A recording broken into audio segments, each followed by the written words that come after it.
जय हिंद। देखिए फ्रेंड्स, अब इस वीडियो में यानी कि एनसीईआरटी क्लास 7th ज्योग्राफी ये चैप्टर नंबर 1 है friends. NCERT class 6 geography already upload हो चुके हैं सारे वीडियोस, जिसमें 8 चैप्टर है ना आई थिंक, वो हमने ऑलरेडी डिस्कस करके प्लेलिस्ट में अपलोड मैंने कर चुका है फ्रेंड्स। आप जाके एक एक करके अच्छे से देखिए ना। अब इस वीडियो में हम समझेंगे क्लास 7th एनसीईआरटी ज्योग्राफी, जिसमें चैप्टर नंबर 1 है फ्रेंड्स, इन्वायरमेंट को लेके ना। हमारे इन्वायरमेंट को लेके क्या क्या इन्फॉर्मेशन है आपके इस एनसीईआरटी के क्लास 7 ज्योग्राफी में। किसी भी एग्ज़ाम के पर्सपेक्टिव्स के लिए ना फ्रेंड्स, चाहे वो यूपीएससी ले लो आप, स्टेट पब्लिक सर्विस कमीशन के एग्ज़ाम्स ले लो आप, किसी भी एग्ज़ाम्स के लिए छोटे छोटे जो बेसिक्स नॉलेज होता है ना फ्रेंड्स, वो बहुत ही ज़रूरी होता है। और ये मैं कहता चलूँगा ना फ्रेंड्स, क्लास 7 के जो स्टूडेंट्स होते हैं ना, स्कूल के पर्पज़ से भी ये वीडियो काम में आ सकते हैं। आप बस अच्छे से वीडियो को देखिए, एक एक पॉइंट्स को समझने की कोशिश करिए। चलिए फ्रेंड्स, आज के वीडियो को हम एक एक करके डिस्कस करते हैं। इसमें क्या है ना फ्रेंड्स, इन्वायरमेंट को लेके कुछ जो बेसिक्स नॉलेज है वो आपके लिए बहुत ही ज़रूरी होगा। जब आप बेसिक्स नॉलेज आपके अच्छे होंगे ना, क्लियर होंगे ना फ्रेंड्स, तब आप कोर कंसेप्ट को बहुत ही आप इजीली आप समझ पाते हो ना। दैट्स वाई हम एनसीईआरटी के सीरीज़ को ऑलरेडी शुरू कर चुके हैं फ्रेंड्स, क्लास 6 से क्लास 12 तक, जिसमें हमें हमारे ज्योग्राफी आता है, हिस्ट्री आते हैं, पॉलिटी आते हैं, वो हम एक एक करके डिस्कस करेंगे। चलिए फ्रेंड्स, आज की वीडियो को शुरू करते हैं। अब लॉन्ग वेकेशन के बाद है ना फ्रेंड्स, स्कूल में लॉन्ग वेकेशन के बाद Ravi started going to school again, यानी कि जो रवि एक लड़का है ना फ्रेंड्स, अपने स्कूल वापस से जाते हैं अब आफ्टर लॉन्ग वेकेशन के बाद है ना। अब रवि क्या नोटिस कर रहा है, that only playground next to the school was dug up है ना, यानी कि उसके स्कूल के बगल में एक प्ले ग्राउंड होता है पहले है ना। अब वो क्या कर चुका है, उसमें बहुत सारे गड्ढे हैं ना, गड्ढे देख रहा है, नोटिस कर रहा है कौन, रवि। अब लोग इस गड्ढे को लेके क्या बोल रहे हैं कि यहाँ पे जो गड्ढे बनाए ना फ्रेंड्स, यहाँ पे क्या होगा, बड़े बड़े बिल्डिंग्स को कंस्ट्रक्ट की जाएगी ना। तो लोग रवि को ये बोल रहे हैं कि अब ये जो आपके स्कूल के जो गड्ढे हैं ना, वहाँ पे जो गड्ढे खोदे गए हैं, यहाँ पे क्या होगा, huge building with many flats will be constructed there, यानी कि यहाँ पे बिल्डिंग्स को कंस्ट्रक्ट की जाएगी। उसके बाद क्या होता है ना फ्रेंड्स, रवि के आंखों में आंसू आना शुरू हो जाते हैं। क्यों? रवि रियलाइज करते हैं that big playground with its soft grasses, marigolds and butterflies is gone forever, यानी कि रवि क्या रियलाइज़ कर रहे हैं कि उनके जो प्ले ग्राउंड जो था ना पहले स्कूल के, वहाँ क्या क्या होता था, सॉफ्ट ग्रासेस होते थे, मेरीगोल्ड्स होते थे, बटरफ्लाइज, जो हमेशा के लिए ख़त्म हो गया ना। अब रवि क्या कर रहा है, अपने फीलिंग्स को जो है ना फ्रेंड्स अपने क्लासमेट के साथ शेयर कर रहा है। अब असेंबली जब होता है ना, स्कूल में असेंबली होते होंगे आपके, अगर बच्चे इस वीडियो को देख रहे हैं तो, या मतलब जब हम स्कूल में पढ़ते थे ना फ्रेंड्स, स्कूल में असेंबली होते हैं मॉर्निंग के टाइम प्रिंसिपल जो है ना फ्रेंड्स, स्कूल के प्रिंसिपल क्या कर रहा है, ऑब्जर्व कर रहा है दैट प्रिंसिपल क्या ऑब्जर्व कर रहा है कि see how environment is changing, यानी कि हमारा जो इन्वायरमेंट जो है ना फ्रेंड्स कैसे चेंज हो रहा है। आप स्कूल के असेंबली का जब मॉर्निंग का टाइम जब असेंबली होता है ना, तो प्रिंसिपल क्या ऑब्जर्व कर रहा है कि देखिए हमारा इन्वायरमेंट कैसे चेंज हो रहा है ना। तो बोलने का क्या मतलब है ना फ्रेंड्स, यहाँ से यहाँ जो आपने स्टोरी पढ़ा, स्टोरी का जो थीम जो है ना, बोलने का क्या मतलब है कि इन्वायरमेंट जो है ना फ्रेंड्स, वो रैपिडली चेंज होते जा रहे हैं ना। ह्यूमन इंटरफेरेंस, जब इंसान इन्वायरमेंट के साथ जब इंटरफेयर होते हैं ना फ्रेंड्स, तो इन्वायरमेंट क्या होते जा रहे हैं, दिन ब दिन चेंज होते जा रहे हैं ना। यही इस कहानी का थीम है। अब क्लासरूम में जब असेंबली के बाद हम बच्चे कहाँ जाते हैं, क्लासरूम में जाते ही रवि जो है ना फ्रेंड्स अपने टीचर से पूछते हैं व्हाट इज़ इन्वायरमेंट, कि भाई इन्वायरमेंट क्या होता है। अब whatever you see in the surrounding set the teacher, यानी कि टीचर उसका क्या बोल रहा है कि जो आपके आसपास जो भी नज़र आते हैं ना आपकी आंखों में, सब क्या है, इन्वायरमेंट है ना फ्रेंड्स। रवि के टीचर इनको जवाब दे रहे हैं। अब रवि जो है ना फ्रेंड्स सोचने लगते हैं, that means the school building, जो हमारे स्कूल की बिल्डिंग है, बिल्डिंग जो क्लासरूम के अंदर टेबल्स है, चेयर्स है in the classroom, even that open field, जो बाहर के ओपन फील्ड्स होते हैं, आपके रोड्स है, आपके जो गार्बेज है,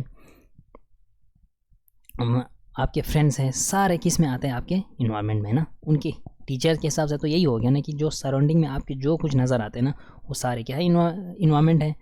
आप रवि क्या सोच रहे हैं कि जो आपके ये आपके स्कूल के बिल्डिंग हो, आपके टेबल्स हो, चेयर्स हो, आपके ओपन फील्ड, आपके फ्रेंड्स, जो सारे किसके अंदर आते हैं, आपके इन्वायरमेंट के अंदर आते हैं ना। अब क्या बोल रहे हैं उसके बाद जो इनके teacher, yes set the teacher, teacher बोल रहे हैं यस ये सारे किसके अंदर आते हैं, इन्वायरमेंट के अंदर। बट वेट, टीचर क्या बोल रहे हैं कि अब जो है ना फ्रेंड्स, नेचर के दो टाइप है। फॉर एग्जांपल माउंटेन्स, आपके पहाड़ है, आपके नदियां हैं, आपके पेड़ पौधे हैं, एनिमल्स हैं, ये सारे किसके अंदर आते हैं, क्रिएटेड बाय नेचर, यानी कि ये नेचर से ही बना है ना। बट ऐसे भी है जो लोग जाके बनाते हैं ना, जैसे कि फॉर एग्जांपल आपकी सड़कें हुआ, आपके कार्स हुए, आपकी क्लोथ्स हुए जो आप पहनते हैं, आपकी किताबें हुआ, बुक्स है ना, ये सब कौन बनाते हैं, लोग बनाते हैं। तो ह्यूमन एंड मैन मेड, यानी कि मैन मेड और नेचर से क्या बनते हैं, हमारे बड़े बड़े पहाड़, आपकी नदियाँ, ट्रीज़, जो एनिमल्स, ये सारे कैसे बनते हैं, आपके क्रिएटेड बाय नेचर है ना। इसके साथ साथ जब नेचर के साथ इंसान इंटरफेरेंस करते हैं ना फ्रेंड्स, उससे क्या बनाते हैं, आप लोग भी बनाते हैं, जैसे आपके सड़क हुआ, जैसे आपके कार्स हुए, क्लोथ्स, बुक्स, ये सारे क्या हैं जो इंसान बनाते हैं ना। यानी कि इन्वायरमेंट जो है ना फ्रेंड्स, इन्वायरमेंट में क्या है, एक तो नेचर है, सेकंड क्या है, इंसान है। जब इंसान और नेचर जो है ना फ्रेंड्स एक दूसरे से क्या कर रहा है, इंटरफेयर कर रहे हैं ना। इंटरफेरेंस है, जब तक इन्वायरमेंट के साथ इंटरफेरेंस नहीं होगा ना फ्रेंड्स, तब तक ये चीज़ें तो कहाँ बनेगी ना, जैसे आपके सड़कें हुआ, कार बने हैं ना, तो ये आप समझ सकते हो। अब यहाँ पे और एक इन्फॉर्मेशन है, आप इसको समझने की कोशिश करिए फ्रेंड्स, है ना फ्रेंड्स। अब इन्वायरमेंट जो है ना, इन्वायरमेंट क्या है, एक बेसिक लाइफ सपोर्ट सिस्टम, यानी कि ज़िंदगी चलाने के लिए हमारा क्या चाहिए, वो इन्वायरमेंट तो चाहिए ना, एक बेसिक सपोर्ट सिस्टम है। जैसे कि आपकी एयर हुआ जो हम ब्रीथ करते हैं, यानी कि जो हम सांस लेते हैं ना, जो एयर हम अपने ब्रीथिंग में यूज़ करते हैं, यानी ऑक्सीजन, जो पानी हम पीते हैं, फूड जो हम खाते हैं, एंड ज़मीन जहाँ पे हम रहते हैं ना, ये सारे क्या है, बेसिक सपोर्ट सिस्टम, यानी जो ये सब किसके अंदर आते हैं, आपके इन्वायरमेंट के अंदर। अब ये जो ह्यूमन बींग्स है ना फ्रेंड्स, इंसान कैसे आपके हमारे नेचुरल इन्वायरमेंट को चेंज कर रहे हैं ना, मॉडिफाई करते हैं। जैसे फॉर एग्जांपल कहीं पे कोई प्लेन बना होगा, अब यहाँ पे कुछ नहीं होगा पहले, फॉर एग्जांपल अब यहाँ पे क्या बनाएंगे, इंसान जाके सड़कें बनाएंगे, हो गया ना। इंसान टाइम टू टाइम क्या किस चीज़ को, इन्वायरमेंट को मॉडिफाई करते रहते हैं। जैसे आपके कार से क्या निकलते हैं, जो धुएँ निकालते हैं ना, फ्यूम्स पोल्यूटेड द एयर, हमारे हवा को गंदा कर देते हैं। आपके जो पानी जो हम पॉट में कलेक्ट करते हैं ना, बर्तन में, खाने को हम कहाँ रखते हैं, वेसल्स में रखते हैं। अब ज़मीन जो है ना फ्रेंड्स, जहाँ पे ज़मीन होते हैं वहाँ पे क्या हम बनाते हैं, बिल्डिंग फैक्ट्रीज़ है ना, अलग अलग टाइप की फैक्ट्रीज़ बनाते हैं, आप बड़े बड़े बिल्डिंग्स बनाते हैं ना। इसका बोलने का क्या मतलब है ना फ्रेंड्स, अब इंसान किसके साथ इंटरफेयर हो रहा है, अपने नेचुरल इन्वायरमेंट के साथ। अब फिर उसको जो है ना फ्रेंड्स, जुडिशियसली हमें क्या करना चाहिए, बोलने का क्या मतलब है, यूज़ करना चाहिए। अगर हम एक्सेसिवली किसी चीज़ को यूज़ करते हैं ना, तो यही जाके हमें आगे जाके प्रॉब्लम क्रिएट करते हैं ना। Human beings make cars, meals, factories and manufacture container, this is how human beings modify natural environment. ऐसे ही हम है ना, जो हमारा नेचुरल इन्वायरमेंट जो है ना फ्रेंड्स, उसको हम कैसे मॉडिफाई करते हैं, ये तो करते ही हैं, ये तो है ना फ्रेंड्स, खुद आप अपने हिसाब से सोच भी सकते हो, कोई बड़ी बात नहीं है। अब इसमें क्या बोल रहे हैं ना फ्रेंड्स, अब जो स्कूल के बच्चे हैं ना, उनको बोल रहे हैं अपने मेक वर्क इन पेयर्स है ना, दो मतलब बच्चे मिलके उनको काम करने दे रहे हैं। अब क्लासमेट के साथ बैठना होगा for creative of nature and by human beings, कि भाई किस चीज़ को नेचर ने बनाया और किस चीज़ को इंसान ने बनाया। ये जो है ना फ्रेंड्स, ये बच्चे, अगर आप किसी स्कूल में पढ़ रहे हो ना, तो आपको ये होमवर्क है कि आप दो बच्चे एक साथ बैठना होगा, तो अपने हिसाब से एक लिस्ट बनाना होगा, natural environment and human made, यानी कि नेचर, जो नेचर ने बनाया, created by nature and created by man है ना। जैसे फॉर एग्जांपल माउंटेन्स, जैसे फॉर एग्जांपल नदियाँ है ना, रिवर्स, आपके ट्रीज, ये सारे नेचर में आते हैं, और कार्स, आपके रोड्स, ये सारे किस में आते हैं, ह्यूमन मेड है ना। तो इस तरह से आप समझ सकते हो। अब ये जो कुछ बच्चे हैं ना फ्रेंड्स, जैसे रवि हुआ, परमजीत हुआ, जेसी हुआ, मुस्तफ़ा हुआ, अब ये सारे इन्होंने अपने जब लिस्ट बनाया ना फ्रेंड्स, इसको लेके क्या हुआ, एक्साइटेड हुआ है ना, why is our environment changing. अब इनके थॉट में क्या आ रहा है कि भाई हमारा इन्वायरमेंट जो है ना, वो क्यों चेंज हो रहा है। अब जो इसमें और एक लड़का आ रहा है फ्रेंड्स, इकबाल क्या बोल रहा है, it is because of our needs, यानी कि ये क्यों चेंज हो रहा है। इकबाल बोल रहा है कि ये जब इन्वायरमेंट में हमारे बहुत सारे इन्वायरमेंट हमारे ज़रूरतों को जो है ना फ्रेंड्स, नीड्स को पूरा करते हैं। जैसे फॉर एग्जांपल कहीं कोई प्लेन होगा, वहाँ पे तो आपको सड़क बनाना है ना, तब जाके तो आपके अपने नीड को पूरा कर सकते हो। यही नीड की वजह से क्या होता है, हमारा इन्वायरमेंट चेंज होता है। कौन बोल रहा है, ये इकबाल है ना। इसके बाद क्या है ना friends, they are increasing day by day. अब दिन ब दिन इंसानों का क्या है ना फ्रेंड्स, नीड्स बढ़ते जा रहे हैं ना। जैसे जैसे इंसानों का नीड बढ़ते हैं वैसे वैसे हमारे इन्वायरमेंट में भी काफ़ी मॉडिफाई करना पड़ेगा है ना। उससे क्या होगा ना फ्रेंड्स, हमारे इन्वायरमेंट जो है ना डिस्ट्रॉय हो जाएंगे, हमारे natural surroundings. The teacher reply, अब टीचर क्या कर रहा है, रिप्लाई दे रहा है ना। तो इस तरह से आपके कुछ इन्वायरमेंट को है ना फ्रेंड्स, बोलने का क्या मतलब है, जैसे जैसे हमारे नीड्स बढ़ रहे हैं ना वैसे वैसे हमारे इन्वायरमेंट में भी क्या होते जा रहे हैं, डिस्ट्रॉय होते जा रहे हैं। और जैसे कहीं पे कुछ खाली जगह होगा, कहीं पे कुछ तालाब होगा, कहीं पे कुछ है ना, ये सारे नेचुरल इन्वायरमेंट के अंदर आते हैं। जैसे जैसे पॉपुलेशन बढ़ रहा है, आबादी बहुत ज़्यादा बढ़ रहा है ना फ्रेंड्स, वैसे वैसे किसी इन्वायरमेंट के लिए भी बहुत फिर इंसानों की नीड्स को पूरा करने के लिए हमें नेचुरल इन्वायरमेंट के साथ इंटरफेयर होना है। तो जैसे कहीं पे कुछ तालाब होगा, वहाँ पे लोग है ना गार्बेज सारे कूड़े करकट सारे इसी में डाल देते हैं। फिर उससे क्या होगा ना फ्रेंड्स, नीड्स तो इंसान को मतलब पूरा हो रहा है, उसके साथ साथ हम अपने नेचुरल सराउंडिंग्स को भी क्या कर रहे हैं, साथ में डिस्ट्रॉय करते जा रहे हैं ना। बोलने का क्या मतलब है, हमें अपने नेचुरल जो सराउंडिंग जो है ना उसको ख्याल ध्यान रखना चाहिए ना हमेशा। इस बात को आप, जो कोई भी बच्चे है फॉर एग्जांपल कहीं से नदी बह रहा होगा ना अपने शहर के बीच से, अब लोग क्या करते हैं ना, हम सब जाके हमारे नदी के अंदर कूड़े करकट डालते हैं, गंदगी उसमें फेंक देते हैं ना। ये चीज़ें हमें नहीं करना चाहिए।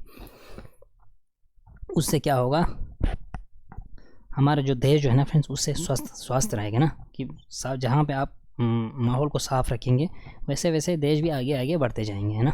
तो इस चीज़ को आपको हमें सबको करना चाहिए। अब इसमें जो कंपोनेंट्स ऑफ इन्वायरमेंट है ना फ्रेंड्स, इसमें दो है कंपोनेंट, जैसे कि नेचुरल हुआ, सेकंड हुआ ह्यूमन मेड। अब नेचुरल से क्या क्या बनती है, जो प्रीवियस क्लास 6 में हमने अच्छे से डिस्कस किया था। वाटर जो है ना, जिसको हम हाइड्रोस्फीयर बोलते हैं, एटमोसफियर यानी कि एयर, लैंड को हम लिथोस्फीयर बोलते हैं, और लिविंग थिंग्स को हम बायोस्फीयर। जब इन तीनों का इंटरेक्शन होता है ना friends, air, water and land, तब हमें क्या बनता है, बायोस्फीयर है ना। तो ये हमने पिछले क्लास 6 के एनसीईआरटी में अच्छे से डिस्कस किया था, ये आप समझ सकते हो। उसके बाद ह्यूमन मेड जो है ना फ्रेंड्स, इंसान क्या, जैसे बिल्डिंग्स हुआ, आपके पार्क्स हुआ, ब्रिजेस हुआ, रॉक्स हुआ, मॉन्यूमेंट्स हुआ, इंडस्ट्रीज़ हुआ। तो इस तरह से है ना फ्रेंड्स ह्यूमन और नेचुरल मेड, ये आप लिस्ट समझ सकते हो। अब है ना फ्रेंड्स, इसमें क्या क्या है, ह्यूमन में जैसे क्या आते हैं, पहले इंडिविजुअल आते हैं, फिर फैमिली आता है, फिर कम्युनिटी आते हैं, फिर रिलीजन, फिर एजुकेशनल, इकोनॉमिक, फिर पॉलिटिकल सिचुएशन, पूरे देश आते हैं ना। तो इस तरह से जैसे आप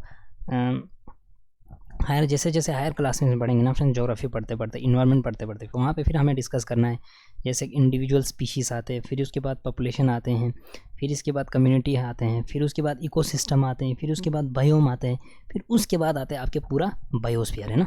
तो इस तरह से हमें जब हायर क्लासेस में होगा ना, तब हम वहाँ पर अच्छे से डिस्कस करेंगे। यहाँ पर आपको छोटे छोटे इन्फॉर्मेशन दे रखा है, वो आप समझने की कोशिश करेंगे। जैसे हुआ बायोटिक, बायोटिक किसको कहते हैं, जहाँ पे the world of living organisms है ना, जहाँ पे जो जिंदा, जो सारे जिनके अंदर जान है ना फ्रेंड्स, उन सारों के लिविंग वर्ल्ड को हम क्या कहते हैं, बायोटिक। जैसे फॉर एग्जांपल प्लांट्स हुआ, आपके एनिमल्स हुआ। एबायोटिक हुआ जहाँ पे नॉन लिविंग एलिमेंट्स है, जैसे आपके लैंड हुआ है ना, ये सारे किस में आते हैं, आपके एबायोटिक में। ये आप समझ सकते हैं ना। अब ये जो हमने ऊपर जो डिस्कस किया था ना फ्रेंड्स, इससे हमने क्या समझा, कोई जगह होगा अब जहाँ पे लोग रहते होंगे, लोगों के साथ साथ बहुत सारी चीज़ें होते हैं, nature that surround by any living organism is called environment. यानी कि कोई लिविंग ऑर्गेनिज्म होगा, उसके आमने सराउंडिंग्स में ना बहुत सारी चीज़ें होते हैं, आपकी जगह होते हैं, पहाड़ होते हैं, ये सारे किस में आते हैं, आपके इन्वायरमेंट में। इसी को हम कहते हैं इन्वायरमेंट। अब जो है ना फ्रेंड्स, इन्वायरमेंट में क्या होता है, it is a combination of natural and human made phenomena. यानी कि इसमें इन्वायरमेंट के अंदर क्या होते हैं, जो हमने पहले डिस्कस किया था आपके साथ, जैसे आपके पहाड़ हुआ, ये नेचुरल मेड है, जैसे आपकी नदी हुआ, ये नेचुरल मेड है, अब कोई सड़क होगा, ये ह्यूमन मेड है। ये सारे कम्बिनेशन बन के ना हमारे क्या बनते हैं, एक ब्रॉड इन्वायरमेंट बनते हैं ना। तो ये आप समझ सकते हो। इसके बाद क्या है ना फ्रेंड्स, अब आपके है ना फ्रेंड्स, यहाँ पे क्या है, कितने कंपोनेंट हैं हमारे नेचुरल इन्वायरमेंट के, दो। ये एक हुआ बायोटिक जो हमने डिस्कस किया, सेकंड हुआ एबायोटिक। बायोटिक में क्या होता है, the world of living organisms है ना, जिनके अंदर जान होते हो, जैसे प्लांट्स हो, एनिमल्स हुआ। एबायोटिक जिसके अंदर नॉन लिविंग एलिमेंट्स, जैसे लैंड आपके है ना, ये सारे किस में आते हैं, एबायोटिक एंड एबायोटिक। अब उसके बाद हम डिस्कस करेंगे friends natural environment. Natural environment के बाद जो प्रीवियस क्लास 6 के ज्योग्राफी में हमने पढ़ा था, आपके लैंड को लेके, जिसको हम लिथोस्फीयर बोलते हैं, वाटर जिसको हम हाइड्रोस्फीयर, एयर जिसको हम atmosphere, plants and animal comprises the environment, यानी plants and animal means biosphere है ना। जब इन तीनों का इंटरेक्शन होता है ना, तब जाके हमारा क्या बनता है, बायोस्फीयर। जैसे ना फ्रेंड्स, जैसे देखिए कहीं पे लैंड होगा, लैंड तो है ये लिथोस्फीयर जिसको हम बोलते हैं वाटर, और एटमॉस्फेयर जिसको हम एयर बोलते हैं ना। इन तीनों में से किसी एक कभी, जैसे आपको देखिए ना फ्रेंड्स, एटमॉस्फेयर को क्या हो रहा है, आप ग्लोबल वार्मिंग एक बर्निंग इशू है, जलवायु परिवर्तन हो रहा है ना फ्रेंड्स। जब इन तीनों में से किसी एक में भी इम्बैलेंस हो गया ना, तो हमारे इन्वायरमेंट में क्या होते हैं, डिस्टर्ब होते हैं। डिस्टर्ब क्या हो रहा है, आप हम देख सकते हो क्लाइमेट चेंज हो रहा है ना। तो क्या होना चाहिए, हमेशा इन तीनों में बैलेंस होना चाहिए ना। जैसे हमने लिथोस्फीयर पढ़ा था friends, hydrosphere, atmosphere and biosphere from the previous class में हमने इन चीज़ों को अच्छे से डिस्कस किया था। लेट अस, हम थोड़ा थोड़ा हम और डिस्कस करेंगे क्या क्या इन्फॉर्मेशन है आपकी इस किताब में। यहाँ पे और एक इन्फॉर्मेशन है फ्रेंड्स, इन्वायरमेंट है ना। इन्वायरमेंट को कहाँ, कौन सी वर्ड है ये, फ्रेंच वर्ड है इन्वायरनर या इन्वायरनर, जिसका क्या मतलब है, नेबरहुड है ना। ये आप समझ सकते हो, हमारे पड़ोसी यानी नेबरहुड। अब लिथोस्फीयर जो है ना फ्रेंड्स, हमने प्रीवियस क्लास में अच्छे से आपके साथ डिस्कस किया था, फिर भी यहाँ पे थोड़ा बहुत हम करते हैं। जो धरती के जो टॉप पार्ट होता है ना फ्रेंड्स, सॉलिड क्रस्ट होना, top hard layer of the अर्थ, यानी कि ज़मीन के जहाँ पे हम रहते हैं ना, इसी को क्या कहते हैं, लिथोस्फीयर। अब इसमें क्या क्या होते हैं, बड़े बड़े पत्थर होते हैं, मिनरल्स होते हैं, अलग अलग टाइप के मिनरल्स हमें देखने को मिलते हैं। थिन लेयर ऑफ सॉइल होते हैं जहाँ पे हम पेड़ पौधे यानी हम अनाज उगाते हैं। ये सब किसके अंदर आते हैं, आपके लिथोस्फीयर में ना। अब इस लिथोस्फीयर के ऊपर भी हमें इरेगुलर लैंडफॉर्म्स मिलता है। जैसे कहीं पे आपको पहाड़ देखेंगे तो कहीं पे आपको पठार देखेंगे, कहीं पे आपको प्लेन्स देखेंगे तो आपको कहीं कोस्टल एरियाज़ देखेंगे ना। ये सारे कहाँ पे हैं, हमारे लिथोस्फीयर के ऊपर है ना। प्लेटोज, प्लेन्स, वैलीज, घाटियाँ देखने को मिलते हैं। तो ये सब किसके अंदर आते हैं, हमारे लिथोस्फीयर के अंदर। अब जो ये लैंडफॉर्म्स है ना फ्रेंड्स, खाली यहाँ ज़मीन पे ही नहीं, ओशन फ्लोर्स यानी समंदर के अंदर भी हमें अलग अलग टाइप के लैंडफॉर्म्स देखने को मिलते हैं। वो हम आगे आगे जब हायर क्लासेस में जाएंगे क्या क्या होते हैं देखेंगे। जैसे आपके मिड ओशनिक रिजेस हुआ, ग्योट्स हुआ, आपके सी माउंट्स, ये सारे हैं ना फ्रेंड्स, ये किसके अंदर आते हैं, ओशन फ्लोर यानी कि समंदर के अंदर। वहाँ पे हम आज आगे जाके हम डिस्कस करेंगे ना। चलिए friends, lithosphere is the domain of that provide. अब जो ये लिथोस्फीयर है ना फ्रेंड्स, ये हमें क्या क्या देते हैं, आप जो धरती का टॉप पार्ट है तो हमें ऑब्वियसली यहाँ पे फॉरेस्ट देखने को मिलते हैं। जो घास के मैदान है किसके लिए, हमें चराने के लिए ना, ये सब हमारे लिथोस्फीयर के ऊपर है। हमारे एग्रीकल्चरल लैंड जहाँ पे हम अनाज, हमारे फील्ड जो है ना, बड़े बड़े खेत हैं, ज़मीन है जहाँ पे किसान अनाज लगाते हैं, ह्यूमन सेटलमेंट जहाँ पे इंसान रहते हैं ना, ये सब हमारे कहाँ पे है, लिथोस्फीयर में। अब ये जो है ना फ्रेंड्स, लिथोस्फीयर क्या है, एक सोर्स है, हमें क्या देते हैं, मिनरल वेल्थ, अलग अलग टाइप के मिनरल्स हमें प्रोवाइड करते हैं ना, ये आप समझ सकते हो। अब सेकंड डोमेन है ना फ्रेंड्स, वो क्या है, वो वाले डोमेन जो पानी ने कवर करके रखा ना, वो है हाइड्रोस्फीयर। यहाँ पे एक डायग्राम है फ्रेंड्स, यहाँ आप इसको देखिए, ये है आपका हाइड्रोस्फीयर यानी कि वाटर वाला पार्ट है ना। ये है आपके लिथोस्फीयर, ज़मीन वाला जहाँ पे हार्ड है ना। तो ये हुआ आपके एटमॉस्फेयर जो हमारे हवा में है, अलग अलग टाइप के गैसेस इसके अंदर हैं एटमॉस्फेयर के अंदर। ये सब जब इन तीनों का इंटरेक्शन होता है ना, तब क्या बनते हैं, हमारे बायोस्फीयर, जो लिविंग ऑर्गेनिजम्स, यानी कि लिविंग ऑर्गेनिजम्स आप अच्छे से समझ सकते हो। अब वो वाला डोमेन जो पानी ने कवर कर रखे हैं ना, इसको कहते हैं हम हाइड्रोस्फीयर। अब इसमें है ना फ्रेंड्स, बहुत सारे वाटर बॉडीज आते हैं, जैसे आपकी नदियाँ हुआ, तालाब हुए, समंदर हुए, बड़े बड़े महासागर जो है ना होता है ना फ्रेंड्स, जैसे पैसिफिक ओशन, प्रशांत महासागर, आर्कटिक ओशन, आपके इंडियन ओशन, हिंद महासागर, आर्कटिक ओशन, ये सारे किस में आते हैं, आपके ओशंस में आते हैं। अब ये सारे है ना फ्रेंड्स, ये किसके लिए, अपने आप में बहुत ही ज़रूरी है किसी भी लिविंग ऑर्गेनिजम्स के लिए। जैसे फॉर एग्जांपल आप यही नहीं बोल सकते ना कि समंदर तो किस लिए, हमारे काम के नहीं है। भाई समंदर के अंदर इतने सारे लिविंग ऑर्गेनिजम्स हैं, आपके बड़े बड़े मछलियाँ हैं, हज़ारों और लाखों के तादाद में मछलियाँ हैं, वो क्या लिविंग ऑर्गेनिजम्स नहीं है। तो कहीं ना कहीं ये भी हमारा एक इम्पोर्टेंट डोमेन है ना, हाइड्रोस्फीयर। तो ये है फ्रेंड्स, एटमॉस्फेयर तो इम्पोर्टेंट है ही। अगर एटमॉस्फेयर नहीं है तो हम किसी भी लिविंग ऑर्गेनिजम्स कैसे ज़िंदा रहेंगे ना। ये थिन लेयर है, जैसे ये पृथ्वी हुआ, हमारे धरती हुआ, इसके ऊपर एक थिन लेयर है ना, परत जिसको हम बोलते हैं, जिसने पूरे हमारे धरती को घेर कर रखा है ना, सराउंड करके रखा है। अब ये किसने पकड़ के रखा है, हमारे ग्रेविटेशनल फोर्स है ना, ग्रेविटेशनल फोर्स ऑफ द अर्थ, यानी कि हमारे धरती के ग्रेविटेशनल फोर्स ने पकड़ के रखा है हमारे एटमॉस्फेयर को है ना। अब ये जो हमारा एटमॉस्फेयर जो है ना फ्रेंड्स, ये हमें किस चीज़ से बचा के रखते हैं, हार्मफुल रेज, यानी ये कि ये हमारे सूरज है, यहाँ से रेज आते हैं ना, यही रेज जो है ना फ्रेंड्स हमारे एटमॉस्फेयर हमें इस खतरनाक रेस से बचा के रखते हैं, जिसमें ओजोन लेयर भी आते हैं, जो हमें आगे जाके फिर से पढ़ने हैं। Layer of the atmosphere, layers of the atmosphere, troposphere, stratosphere, mesosphere, exosphere, ये सब जब हम आगे जाएंगे ना फ्रेंड्स, वहाँ से हम अच्छे से डिस्कस करेंगे ना लेयर्स ऑफ द एटमॉस्फेयर को। अब हमें हमारा एटमॉस्फेयर किस चीज़ से बचा के रखते हैं? Harmful rays and scorching heat of the sun, यानी कि जो सन का जो, यानी कि हमारा जो सूरज है ना फ्रेंड्स, सूरज के अंदर सूरज का जो गर्मी बहुत तेज है, इस धूप से हमें हमारा एटमॉस्फेयर क्या करके रखते हैं? प्रोटेक्ट करके रखते हैं। अब बहुत सारे गैसेस हैं, डस्ट एंड वाटर वेपर हमारे एटमॉस्फेयर के अंदर देखने को मिलते हैं, जैसे ऑक्सीजन है, नाइट्रोजन, अलग अलग टाइप के गैसेस, कार्बन डाइऑक्साइड, ये सारे हमारे एटमॉस्फेयर में हैं। डस्ट से आपके वाटर बॉडी, वाटर वेपर है सॉरी, ये सारे किसके अंदर है? हमारे एटमॉस्फेयर के अंदर है ना। अब हमारे एटमॉस्फेयर में चेंज होने का क्या मतलब हुआ? वेदर एंड क्लाइमेट में चेंज हो गया ना। अब बहुत ज़्यादा चेंज हो गया ना, जैसे आपकी ग्लोबल वार्मिंग है, आज के टाइम पे हम क्या कर रहे हैं? कार्बन डाइऑक्साइड की मात्रा को बहुत ज़्यादा बढ़ा रहे हैं। उससे क्या होगा? हमारे जो एटमॉस्फेयर का जो है ना फ्रेंड्स, एटमॉस्फेयर पे काफ़ी इफेक्ट पड़ता है। उससे क्या होगा? ग्लोबल वार्मिंग होगा, और सन की रे जब धरती के ऊपर डायरेक्टली पड़ेगी ना, तो आप समझ सकते हो क्या होगा ना। तो सारे हमें हमारे इन चीज़ों को हमें क्या करके रखने हैं? बचा के रखने हैं। प्लांट एंड एनिमल किंगडम्स, अब जब आपके लिथोस्फीयर, हाइड्रोस्फीयर एंड एटमॉस्फेयर, तीनों का जब इंटरेक्शन होता है ना फ्रेंड्स, तब हमारा क्या बनता है? बायोस्फीयर, जहाँ पे लिविंग ऑर्गेनिजम्स रहते हैं ना। अब जान, हम हर कोई चीज़, जैसे चाहे इंसान ले लो, बाकी सारे एनिमल्स, प्लांट्स ले लो, है ना, सबको अपने जान प्यारा है ना। जान अपना प्यारा है, तो हमें क्या करना है? हमारे एटमॉस्फेयर, हमारे लिथोस्फीयर के जो वाटर डोमेन है, हमारे जो हाइड्रोस्फीयर वाटर डोमेन, लिथोस्फीयर जो हमारे ज़मीन, हमें सबको क्या करना है? ख्याल रखना है ना। सबके अच्छाई के लिए हमें काम करना है। अगर किसी में से, अगर हमने एटमॉस्फेयर, जैसे आप देखिए एटमॉस्फेयर में बहुत ज़्यादा जब कार्बन डाइऑक्साइड की मात्रा बढ़ गया ना, तो ग्लोबल वार्मिंग। तो बोलने का क्या मतलब है ना फ्रेंड्स, इन तीनों को जब हम इन दोनों को प्रिजर्व करके रखेंगे ना, तभी जाके हमारा बायोस्फीयर क्या रहेगा? स्टेबल रहेगा। अब बायोस्फीयर क्या है? Narrow zone of the earth where land, water and air are interact with each other support life, है ना। अब ये जो तीनों है, लैंड, वाटर एंड एयर, जिसको हम लिथोस्फीयर, हाइड्रोस्फीयर एंड एटमॉस्फेयर बोलते हैं, इन तीनों का जब इंटरेक्शन होता है ना फ्रेंड्स, तो क्या होता है? हमारा ज़िंदगी बनती है ना। ज़िंदगी तो ऐसे ही बनते हैं, अगर किसी में से मिस किया किसी ने, तो प्रॉब्लम हो जाएगा ना, ये आप समझ सकते हो।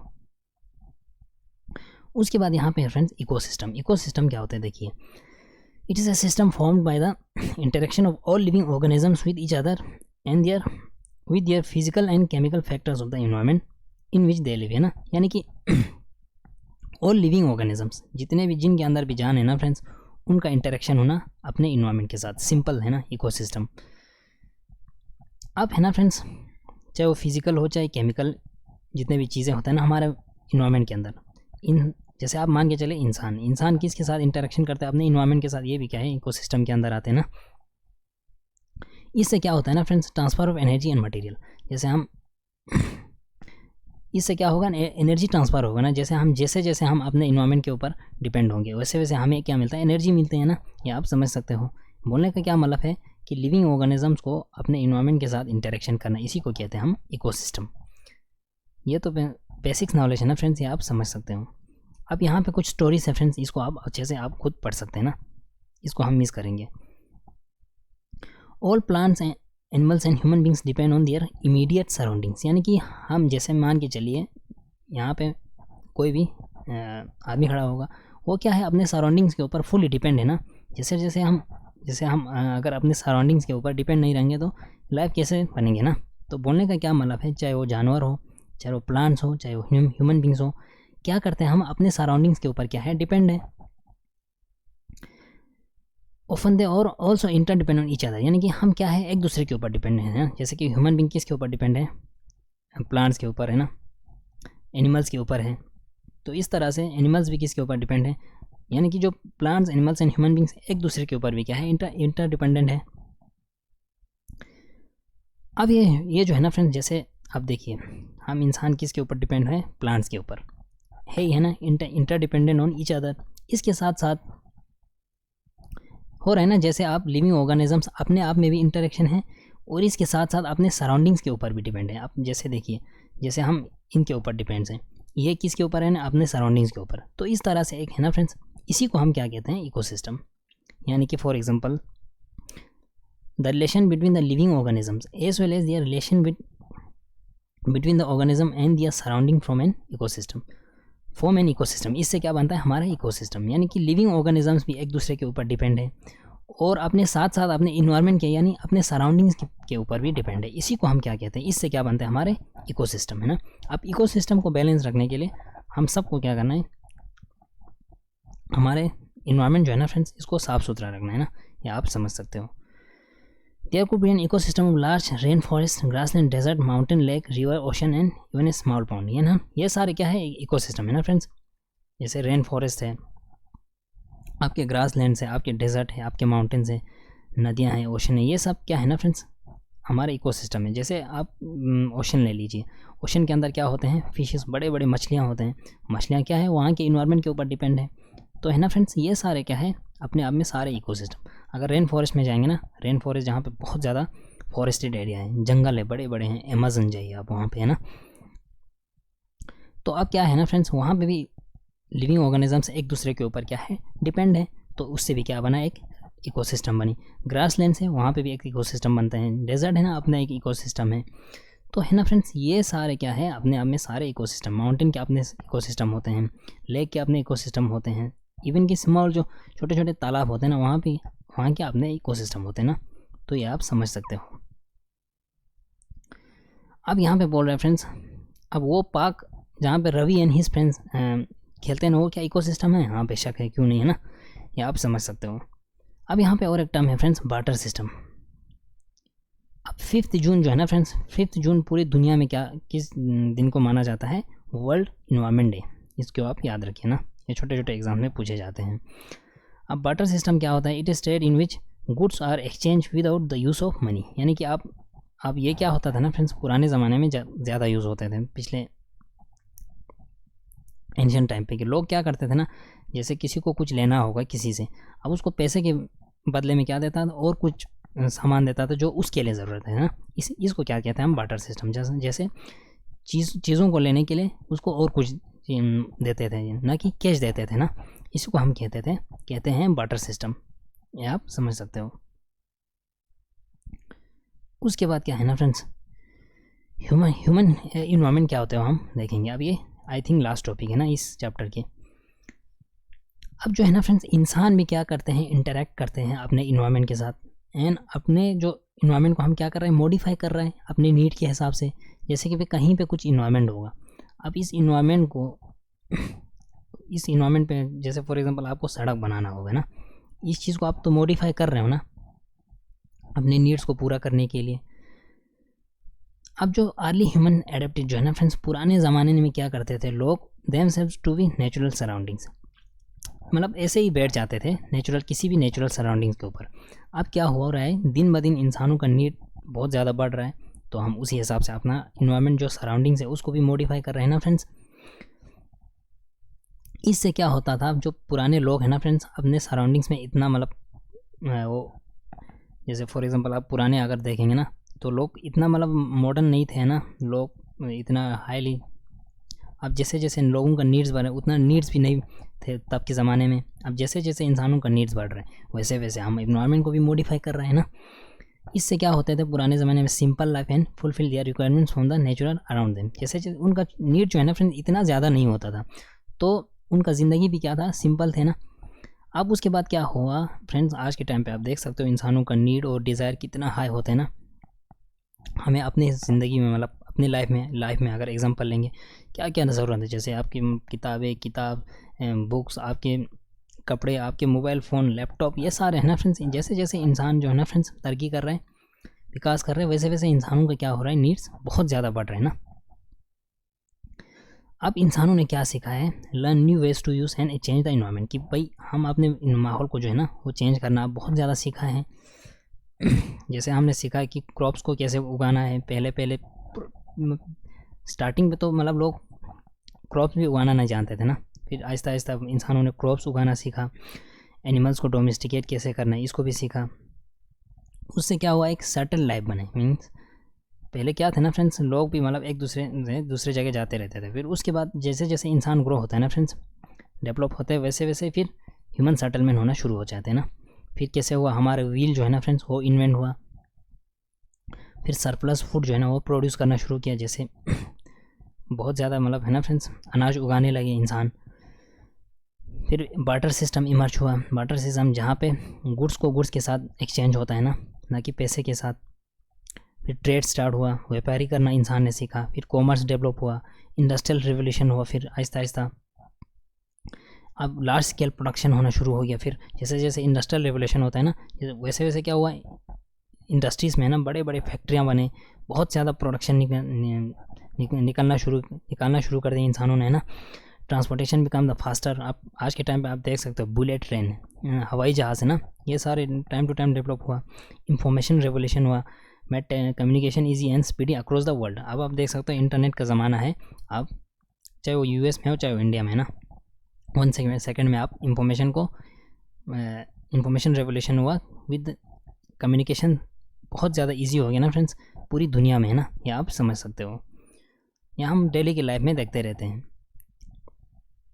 अब आप सोच सकते हो friends, why you love eating in A juicy watermelon in summer and hot roasted peanuts in winter. क्या आप सोच सकते हो जैसे आप क्यों मतलब जो वाटरमेलन का पानी जो है ना वो हम समर में पीते हैं, और जो पीनट जो होता है ना फ्रेंड्स जो हम पका के खाते हैं विंटर में। अब ये किस लिए ना friends, a perfect balance is necessary between natural environment and human environment. ये चीज़ किस लिए करते हैं हम, जैसे आप गर्मी में हम क्या पीते हैं, जूस पीते हैं, आइसक्रीम खाते हैं। सर्दी में हम पीनट्स खाते हैं ना, मूंगफलियाँ खाते हैं पका के। ये क्यों करते हैं कि परफेक्ट बैलेंस रहे हमारे इन्वायरमेंट के साथ। जैसे जैसे इन्वायरमेंट बदलता है वैसे वैसे हमारा लिविंग स्टाइल भी बढ़ता है ना। जैसे जैसे हमारे इन्वायरमेंट चेंज होते हैं ना वैसे वैसे हमारा लिविंग स्टाइल भी चेंज होते हैं। Human must learn to live and use their environment in a harmonious way, है ना। इंसानों ने सीखा है कि हम अपने इन्वायरमेंट के साथ कैसे इंटरेक्ट होना है, ये आप समझ सकते हो। तो यहाँ पे और एक स्टोरी दे रखे हैं फ्रेंड्स, ये आप खुद पढ़ सकते हो ना। तो ये है ना फ्रेंड्स आपके कुछ चैप्टर नंबर 7 के फर्स्ट एनसीईआरटी क्लास 7 तो हमने फर्स्ट चैप्टर ऑलरेडी यहाँ पे डिस्कस किया फ्रेंड्स। यहाँ पे क्या क्या समझना था आपको, इन्वायरमेंट क्या होता है, इकोसिस्टम क्या होता है, बायोटिक क्या हुआ, एबायोटिक क्या हुआ। तो आई थिंक यहाँ पे ग्लोसरी दिया होगा फ्रेंड्स, वहाँ पे हम देखेंगे अगर है तो। आई थिंक यहाँ पे नहीं है फ्रेंड्स, कोई इशू नहीं। तो आप ये समझ सकते हो जैसे आप नेचुरल इन्वायरमेंट क्या हुआ, फिर ह्यूमन इन्वायरमेंट क्या हुआ। जैसे जैसे इन्वायरमेंट चेंज होता है वैसे वैसे इंसानों का नीड्स भी चेंज होते जा रहे हैं ना फ्रेंड्स, हम अपने इन्वायरमेंट के हिसाब से अडेप्ट करते हैं। तो ये चीज़ छोटे छोटे इन्फॉर्मेशन आपकी एग्ज़ाम्स के किसी भी एग्ज़ाम के पर्सपेक्टिव्स के लिए ज़रूरी होता है ना फ्रेंड्स। इसमें इतना इन्फॉर्मेशन तो नहीं था, फिर भी हमने जो किया फ्रेंड्स आपके साथ डिस्कस वो आप याद रखिए। मिलेंगे नेक्स्ट वीडियो में क्लास 7 एनसीईआरटी चैप्टर 2 के साथ, तब तक के लिए थैंक यू, जय हिंद।